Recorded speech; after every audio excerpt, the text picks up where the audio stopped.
Tita Arna makang hon Alang li siye ka pereng aba Alang li akang hon ke thepa Te pi pot si Kroi kre de da lang khan Te pi pot si Arju je alang lang Te pi pot si Kroi kre de da lang khan Te pi pot si Arju je alang lang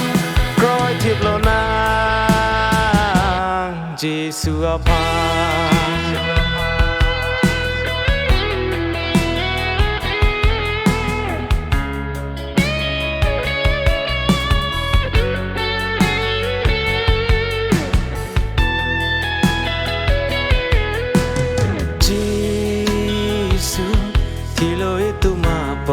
Ba jane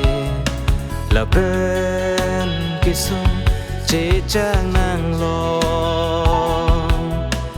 pa pen ika pe jok ji ya phan ring me ring do iki pi ji ya phan te pi pot si kroi kre de da lang phan te pi si Arju je alang lang Te pi pot si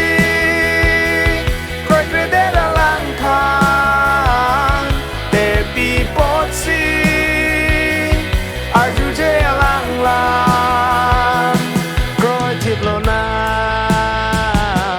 Jesu apa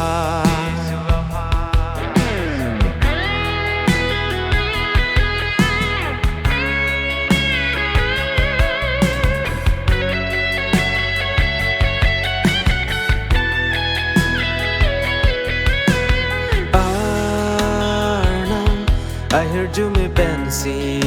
itung lido dunong bangso apirthe alang li akang hon ke ahok binong la si chiki thip nang Jesu apa te pi pot si kroi kre de da lang pha Te pi pot si Arju je alang lang Te pi pot si Kroi kre de da lang khan Te pi pot si Arju je alang lang Kroi thip lo nang Jesu apa